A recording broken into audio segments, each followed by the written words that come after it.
Hi. അപ്പൊ miss ഇന്ന് വന്നിരിക്കുന്നത് നിങ്ങളെ LSSന്റെ മലയാളം ചാപ്റ്ററും അതുപോലെ തന്നെ ജനറൽ ക്വസ്റ്റ്യൻസ് ഒക്കെ ആയിട്ടാണ്. അപ്പൊ എല്ലാവരും സുഖമായിട്ടിരിക്കുന്നോ? എല്ലാവർക്കും സുഖല്ലേ? നമ്മുടെ എക്സാം ആവാറായില്ലേ? ഇനി ആകെ വിരലിലുണ്ടാവുന്ന ദിവസങ്ങൾ മാത്രമേ ഉള്ളൂ. അപ്പം ഇതുവരെയുള്ള കാര്യങ്ങളൊക്കെ സെറ്റാക്കി പഠിച്ച് അടിപൊളിയായിട്ടിരിക്കാന്ന് വിശ്വസിക്കുകയാണ്. അപ്പം നമ്മൾ ഇന്ന് ഡിസ്കസ് ചെയ്യുന്ന കാര്യങ്ങളൊക്കെ ഇപ്പോഴത്തെ മിസ്സിന്റെ ഈ ഒരു വീഡിയോയിലൂടെ തന്നെ പഠിച്ച് സെറ്റാക്കി പോവുക. ഓക്കെ, അല്ലെങ്കിൽ ഇതിപ്പോൾ മിസ്സിന്റെ വീഡിയോ അവിടെ ഓൺ ആക്കിയിട്ട് നിങ്ങൾ അത് മിസ് പറയണത് പറഞ്ഞോട്ടെ, അല്ലെങ്കിൽ പിന്നെ കാണാന്ന് വിചാരിച്ചിട്ട് നിങ്ങൾ എക്സാമിന്റെ തലേന്ന് എടുത്ത് നോക്കുമ്പോൾ അയ്യോ ഇത് കുറച്ച് മുന്നേ കണ്ടാൽ മതിയായിരുന്നു എന്ന് തോന്നി പോവാതിരിക്കാനാണ് മിസ് പറയുന്നത്. ഈ വീഡിയോ തുടക്കം മുതൽ അവസാനം വരെ കാണുക. വീഡിയോ ഇഷ്ടപ്പെട്ട ലൈക്ക് ചെയ്യുക, ഫ്രണ്ട്സിന് ഷെയർ ചെയ്യുക. അതേപോലെ തന്നെ ചാനൽ ഇതുവരെയായിട്ട് സബ്സ്ക്രൈബ് ചെയ്തിട്ടില്ലെങ്കിൽ സബ്സ്ക്രൈബ് ചെയ്യാൻ മറക്കണ്ട. അതേപോലെ മിസ്സിന്റെ ക്ലാസ്സിനെ കുറിച്ചിട്ടുള്ള നിങ്ങളുടെ അഭിപ്രായങ്ങളും കാര്യങ്ങളൊക്കെ കമന്റ് ബോക്സിൽ രേഖപ്പെടുത്താം. ഓക്കെ, അപ്പം ക്രിസ്മസ് എക്സാം വരെയുള്ള ചാപ്റ്റേഴ്സ് ഒക്കെ നമ്മൾ ഓൾറെഡി സെറ്റാക്കി പഠിച്ചതാണ് അല്ലേ? അത് മാത്രമല്ല, നമുക്ക് LSSന് എല്ലാ ചാപ്റ്റേഴ്സും നമുക്ക് ക്വസ്റ്റ്യൻസ് പ്രതീക്ഷിക്കാം. എല്ലാ ചാപ്റ്ററും നമ്മൾ പഠിച്ചിരിക്കണം. ഓക്കെ ആണല്ലോ? ഒരു ചാപ്റ്റർ പോലും നിങ്ങൾ മിസ്സാക്കരുത് മക്കളെ. എല്ലാ ചാപ്റ്ററും നിങ്ങൾ പഠിച്ചിരിക്കണം. ഓരോ ചാപ്റ്ററും ആരാണ് എഴുതിയത്, അതേപോലെ തന്നെ ഓരോ ചാപ്റ്ററിലും എന്തിനെ കുറിച്ചൊക്കെയാണ് പറയുന്നത്, കഥാപാത്രങ്ങൾ ആരൊക്കെയാണ്, എല്ലാ കാര്യങ്ങളും നിങ്ങൾ അറിഞ്ഞിരിക്കണം. അപ്പൊ നമ്മുടെ പഠിക്കാനുള്ള ചാപ്റ്റേഴ്സ് ഒക്കെ ഏതൊക്കെയാണ്?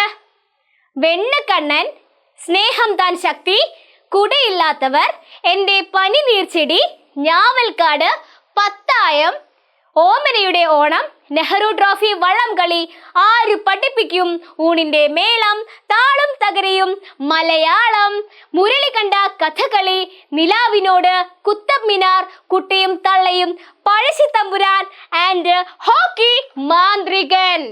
അപ്പൊ നമുക്ക് പെന്നൊന്നും എടുക്കാം അല്ലേ? യെസ്, ഹോക്കി മാന്ത്രികൻ എന്നുള്ളത് നമ്മളത് എത്രാം ചാപ്റ്റർ ആണ്? 17ാമത്തെ ചാപ്റ്റർ ആണ് ഹോക്കി മാന്ത്രികൻ. അപ്പൊ മക്കളെ സെറ്റാക്കി. 17ാമത്തെ ചാപ്റ്റർ ഏതാണ്? ഹോക്കി മാന്ത്രികനാണ് കേട്ടോ. ഓക്കെ, അപ്പം ഇതൊക്കെയാണ് നമ്മൾ പഠിക്കേണ്ട ചാപ്റ്റേഴ്സ്. നമ്മളുടെ മുഴുവൻ ചാപ്റ്റേഴ്സും മിസ് ഇവിടെ കൊടുത്തിട്ടുണ്ട്. അപ്പം ഈ 17 ചാപ്റ്റേഴ്സും നിങ്ങൾ പഠിച്ചിരിക്കണം. 17 ചാപ്റ്റേഴ്സും നിങ്ങൾ പഠിച്ചിരിക്കണം. അപ്പൊ സെറ്റാണല്ലോ? യെസ്. ഇനി നമുക്ക് കുറച്ച് ജനറൽ നോളജ് പഠിച്ചാലോ? നമുക്ക് എക്സാമിന് വരാൻ ചാൻസ് ഉള്ള കുറച്ച് ക്വസ്റ്റ്യൻസും അതിന്റെ ഉത്തരവും കണ്ടുപിടിക്കാം. ചിലപ്പോൾ മിസ് പറയുന്ന ചോദ്യങ്ങൾക്ക് ഉത്തരം നിങ്ങൾക്ക് അറിയാമായിരിക്കും, ചിലത് നിങ്ങൾക്ക് അറിയില്ലായിരിക്കും. അറിയാവുന്നത് അവിടെ കിടക്കട്ടെ, അറിയാത്തത് ഈ ഒരു വീഡിയോയിലൂടെ പഠിച്ചു പോയിക്കോളൂ. നമ്മുടെ ഒന്നാമത്തെ ചോദ്യം ഇതാണ്.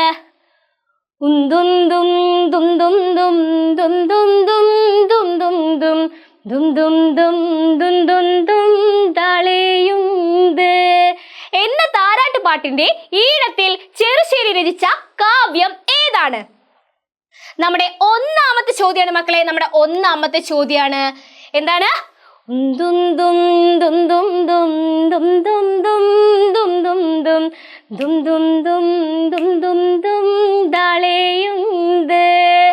ഈ താരാട്ടുപാട്ടിന്റെ ഈണത്തിൽ ചെറുശ്ശേരി രചിച്ച കാവ്യം ഏതാണ് മക്കളെ? എന്താണ് കറക്റ്റ് ആയിട്ടുള്ള ആൻസർ? കൃഷ്ണഗാഥയാണ് കറക്റ്റ് ആയിട്ടുള്ള ആൻസർ വരുന്നത്. അടുത്ത ചോദ്യത്തിലേക്ക് പോകാം. ഗുരു നിത്യചൈതന്യയുടെ യഥാർത്ഥ പേര് എന്താണ്? ഗുരു നിത്യചൈതന്യ യതിയുടെ മുഴുവൻ പേരാണ് ചോദിക്കുന്നത്. ജയചന്ദ്രൻ. എന്താടാ? ജയചന്ദ്രൻ. മറക്കരുത് കേട്ടാ. അടുത്ത ചോദ്യത്തിലേക്ക് പോകാം. ഏത് രാജാവിന്റെ സദസ്യൻ എന്ന നിലയിലാണ് ചെറുശ്ശേരി അറിയപ്പെട്ടത്? ഏത് രാജാവിന്റെ സദസ്യൻ എന്ന നിലയിലാണ് ചെറുശ്ശേരി അറിയപ്പെട്ടത് എന്നാണ് ചോദിക്കുന്നത്. ഉദയവർമ്മൻ. ആരാണ്? ഉദയവർമ്മൻ. സെറ്റാണല്ലോ? പഠിച്ചു പോയിക്കോളൂ കേട്ടാ. അടുത്ത ചോദ്യം. ഭൂതപ്പാട്ട് ആരുടെ കൃതിയാണ്? ഇതിൽ ആർക്കാണ് സംശയം? ആർക്കും സംശയമില്ല. ഇടശ്ശേരി. കറക്റ്റ് ആൻസർ എന്താണ്? ഇടശ്ശേരിയുടേതാണ് ഭൂതപ്പാട്ട്. ആരുടേതാണ്? ഇടശ്ശേരിയുടേതാണ് ഭൂതപ്പാട്ട്. അടുത്ത ചോദ്യം എവിടെ? സ്നേഹമില്ലാത്ത ജീവിതം എന്നത് മരണത്തിന് തുല്യമാണ്. ആരുടെ സ്നേഹവചനമാണിത്? ഒരു സ്നേഹവചനാണ് ഇത് അല്ലേ? എന്താണ്? സ്നേഹമില്ലാത്ത ജീവിതം എന്നത് മരണത്തിന് തുല്യമാണ്. ആരുടെ സ്നേഹവചനമാണിത് എന്നാണ് നമ്മുടെ ചോദ്യം. അപ്പം ഉത്തരം എന്താണ്? മഹാത്മാ ഗാന്ധി, നമ്മുടെ സ്വന്തം ഗാന്ധിജി അല്ലേ? കൃഷ്ണഗാഥയുടെ രചനയ്ക്ക് പിന്നിലെ വിനോദം. കൃഷ്ണഗാഥയുടെ രചനയ്ക്ക് പിന്നിലെ വിനോദം ഒരു വിനോദാണ്. ഏത് വിനോദാണ്? ചതുരംഗം. എന്താണ്? ചതുരംഗം. ഓക്കെ ആണല്ലോ. അടുത്ത ചോദ്യത്തിലേക്ക് പോകാം. നിലാവ് എന്ന അർത്ഥം വരുന്ന പദം ഏത്? നിലാവ്. കൗമുദി. എന്താണ്? കൗമുദി. നിലാവ്, കൗമുദി. സെറ്റാണല്ലോ. അടുത്ത ചോദ്യത്തിലേക്ക് പോകാം. താഴെ കൊടുത്തിരിക്കുന്നവയിൽ ONVയുടെ കൃതി അല്ലാത്തത് ഏത് എന്നാണ് ചോദിക്കുന്നത്. മാമ്പഴം. ഏതാണ്? മാമ്പഴം. കുഞ്ഞേടത്തിയെ തന്നെയല്ലോ ഉണ്ണിക്കെന്നും ഏറെ ഇഷ്ടം. ഈ വരികൾ ആരുടെ? കുഞ്ഞേടത്തിയെ തന്നെയല്ലോ ഉണ്ണിക്കെന്നും ഏറെ ഇഷ്ടം. ഈ വരികൾ ആരുടേതാണെന്ന് ചോദിക്കുന്നത്. എന്താണ്? കുഞ്ഞേടത്തിക്ക് എന്നുമല്ലോ കുഞ്ഞേടത്തിക്ക് തന്നെയല്ലോ ഉണ്ണിക്കെന്നേറെ ഇഷ്ടം. എന്താണ്? ഉണ്ണിക്കെന്നേറെ ഇഷ്ടം എന്നാണ് ചോദിക്കുന്നത്. അപ്പം ഈ വരി ആരുടേതാണ്? നമ്മുടെ ONV കുറിപ്പിന്റേതാണ്. അടുത്ത ചോദ്യത്തിലേക്ക് പോകാം. കുടയില്ലാത്തവർ എന്ന പദം പിരിച്ചെഴുതുക. പിരിച്ചെഴുത്താണ്. കുടയില്ലാത്തവർ. കുട പ്ലസ് ഇല്ലാത്തവർ. കുടയില്ലാത്തവരാണ് കറക്റ്റ് ആയിട്ടുള്ള ആൻസർ വരുന്നത്. അടുത്ത ചോദ്യത്തിലേക്ക് പോയാലോ? ഇതുവരെയുള്ള ചോദ്യങ്ങളും ഉത്തരങ്ങളൊക്കെ സെറ്റാണല്ലോ. യെസ്. അടുത്ത ചോദ്യത്തിലേക്ക് പോകാം. കനിവ് എന്ന പദത്തിന് സമാന അർത്ഥം വരാത്ത പദം ഏത്? അർത്ഥം വരാത്തതാണ് ചോദിക്കുന്നത് കേട്ടോ. കനിവ് എന്ന പദത്തിന് സമാന അർത്ഥം വരാത്ത പദം ഏതാ എന്നാണ് ചോദിക്കുന്നത്. കുട്ടിക്കാലം. എന്താണ്? കുട്ടിക്കാലം. സ്നേഹമാണഖിലസാരമൂഴിയിൽ സ്നേഹസാരമിഹ സത്യമേഘമാം. ആരുടെ വരികൾ? ആർക്കാണ് ഇതിലൊക്കെ സംശയം? നമ്മുടെ കുമാരനാശാന്റെ വരികളാണ്. സ്നേഹമാണഖിലസാരമൂഴിയിൽ സ്നേഹസാരമിഹ സത്യമേഘമാം. ആരുടെ വരികളാണ്? കുമാരനാശാൻ. താഴെ കൊടുത്തിരിക്കുന്നവയിൽ മഴ എന്ന അർത്ഥം വരാത്ത വാക്ക്. ഉത്തരം എന്താണ്? കരുണ. എന്താണ്? കരുണയാണ്. അടുത്ത ചോദ്യത്തിലേക്ക് പോകാം.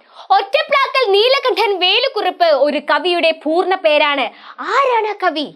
ഒറ്റപ്ലാക്കൽ നീലകണ്ഠൻ വേലുക്കുറിപ്പ്. ഒറ്റപ്ലാക്കൽ നീലകണ്ഠൻ വേലുക്കുറിപ്പ്. ഏത് കവിയുടെ പൂർണ്ണനാമാണെന്ന് ചോദിക്കുന്നത്. ONV കുറിപ്പിന്റെ. അതിലെന്താ സംശയം? ONV കുറിപ്പാണ് കേട്ടോ. കനിവ് എന്ന പദത്തിന്റെ അർത്ഥമായി വരുന്നത് ഏതാണ്? കനിവ്, ദയ. കനിവ്, ദയ. വ്യാഹതി എന്ന പദത്തിന് സമാന അർത്ഥമായി വരുന്നത്. വ്യാഹതി. എന്താണടാ? വ്യാഹതി. എന്താണ്? തടസ്സം. തടസ്സം. വ്യാഹതി, തടസ്സം. അടുത്ത ചോദ്യത്തിലേക്ക് പോകാം. കണ്ണന്റെ മുഖം എന്ന അർത്ഥം വരുന്ന പദം ഏത്? കണ്ണന്തന്നാനനം. കണ്ണന്തന്നാനനമാണ് കണ്ണന്റെ മുഖം എന്ന അർത്ഥം വരുന്ന പദം. സെറ്റാണല്ലോ. യെസ്. അപ്പൊ ഇന്ന് നമ്മൾ എന്തൊക്കെയാ പഠിച്ചത്?